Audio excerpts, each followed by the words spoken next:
There is a bipartisan pukage going on here with GM. And that's what that's what happens when gas goes up.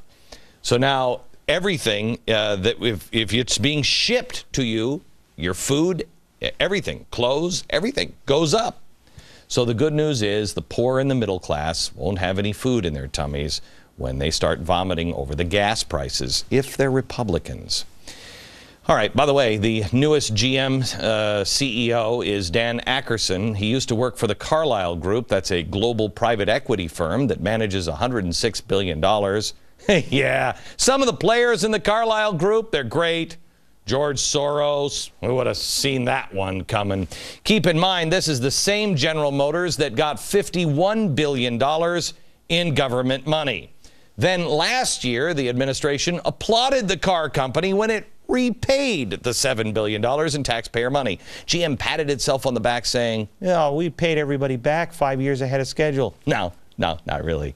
Since then, the government has sold a bunch of its stock in GM. The car company has paid back more of its loan through TARP money and money that's coming from the company's share in stock. And we're losing, I think it's $18 billion on this deal.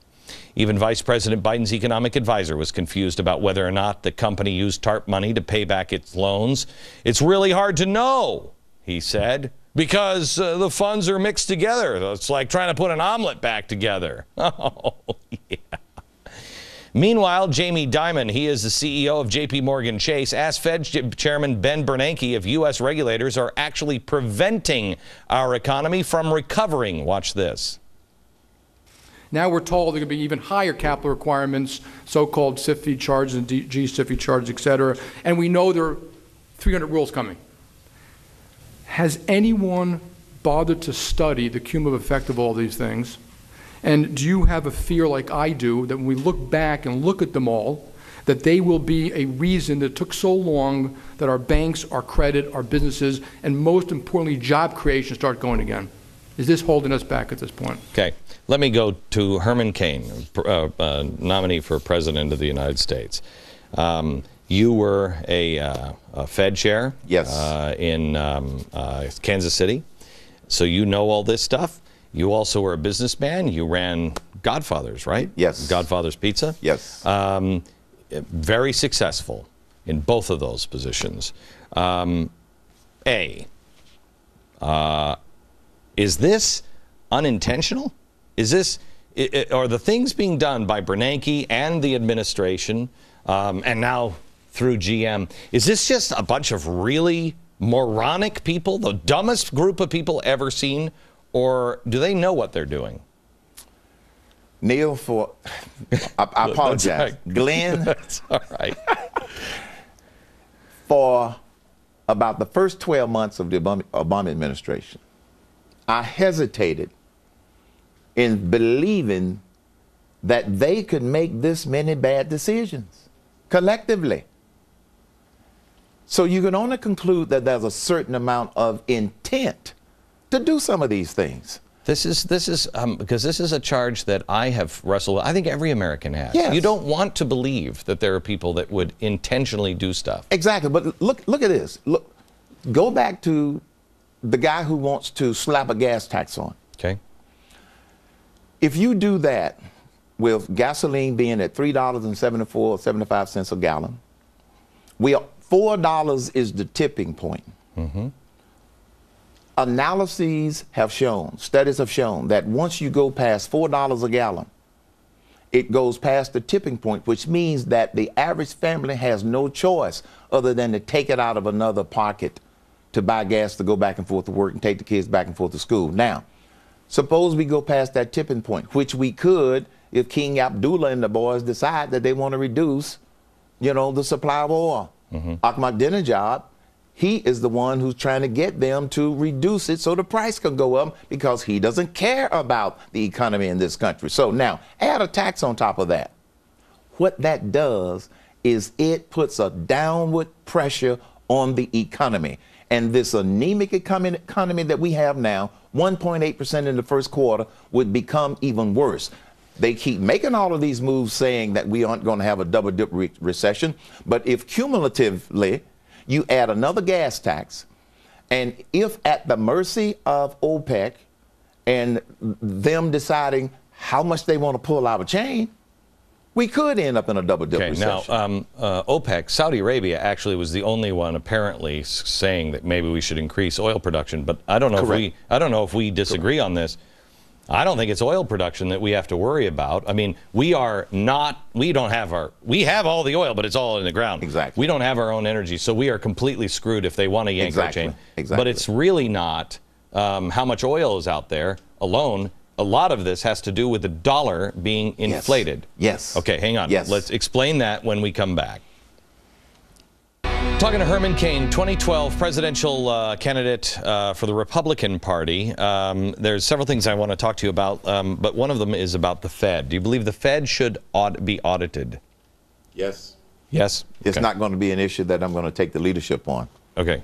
I worked on the Fed in the 90s. I don't think they're going to find anything. I would not block auditing the Fed, but it's not an issue that I'm excited about. You're not a fan of Ben Bernanke's? No, I'm not a fan of Ben Bernanke's. I had high hopes for Ben Bernanke when he first got the job. I talked to some friends that I still have in the Federal Reserve System, and they had high hopes also. I'd love to talk to you. I'd love to spend an hour with you sometime just talking about the Fed, because I think the Fed should be ended myself. But the inflation, well, here's one of the reasons why the Fed should be ended. Now you have Elizabeth Warren, who is now part of the Fed in the Treasury Department. Treasury and the Fed have just become like this. They're really controlling everything, are they not? And that's the problem. The Fed and the Treasury have become like this. It's called politicization of the Federal Reserve. Here's the source of the inflation: $14 trillion in debt.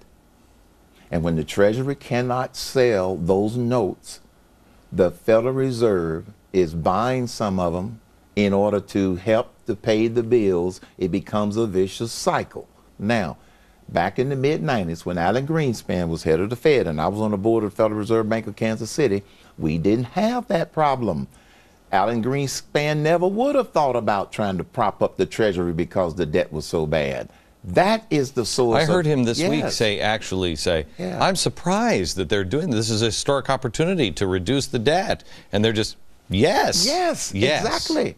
And so people sometimes, Glenn, want to say, because I was on the board of the Federal Reserve back in the 90s, that they want to hold that against me as a candidate. You're part of the cabal. I'm part of the cabal. No, I'm not. Go back and look at what we did back then. We did our job back then. We didn't make these sort of mixed decisions that's adding to the problem. China selling 97% of all of their short-term debt. Is that a problem for us? That is a problem for us, because China is starting to worry that we are not going to make it. Are we? If we don't change the leadership in the White House and change control of Congress, there is a chance that we may not make it. Can I tell you something? That doesn't mean much to me. If we don't change, we get changed. It seems like we play musical chairs. They say one thing when they're out, and then they do the exact opposite. Does it really make a difference? It can make a difference, Glenn. How do we know? How do we know who to vote for? You won't know for sure. You're going to have to look at someone different. You're going to have to look. It all ultimately comes down to, every time, who do you think you can trust? That's what it comes down to. You will never be 100% sure. President Obama convinced a lot of people that he had America's best interest at heart. And if you look at the actions and the decisions that he has made, I am not convinced that he's had America's best interest at heart. And it hurts me to say that, because of my respect for the office of the president. Do you hate him because he's black? Is that what it is? Is he black? Gee, I'm glad you told me that. Back in just a minute. Herman Cain is a 2012 Republican presidential candidate, and he has said, just I think it was on Monday, that you won't accept a bill. You won't accept a bill that's over 3 pages long, ever. You made a promise. Glenn, that's an exaggeration. If that's all the media has to do is to find a statement, it was an exaggeration. Now, what I said after that, they didn't print in the story. I was trying to drive home the point.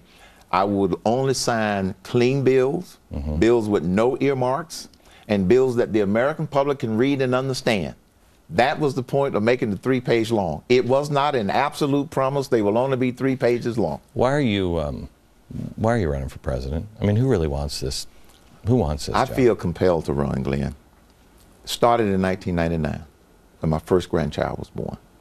And so help me, the first time I looked in that little baby's face, the first thought that went through my mind, and I did not know what it meant at the time, what do I do to make this a better world and a better nation? Didn't know what that meant. I ran for the United States Senate. Didn't win. I said, okay, God, That ain't it. that ain't it. I didn't win. Then I was diagnosed with stage 4 cancer in 2006. Wow. 2006, diagnosed with stage 4 cancer with on a 30% chance of living. That was 5 years ago. 5 years ago, because God said not yet. So I kept praying. And it finally led me to the decision. Clean bill of health now? Clean bill of health.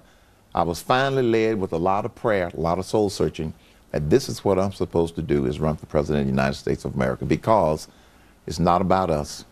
It's about them and those little faces, like the 3 that I have. Herman, I have to tell you, I think you're real. Thank you, sir. And I appreciate that. And I know your slogan is "Let's get real." Yes, sir. But we thought, Tiffany and my producer thought it should be "Yes, we cane." Yes, That'll work. Yes, we cane. Thank you Good very job. much, sir. It's my pleasure. Thank Good. you. Thank you. Thanks. Back in just a minute. Tomorrow night, I want you to spend a few minutes with a guy who we have flown in from China, Jim Rogers. He is a guy everyone should listen to. Talk about where our country, where our world is actually headed, and the role China plays in the world's future. And you'll always remember where you were when you heard this. Anthony Weiner's wife is pregnant. From New York, good night, America.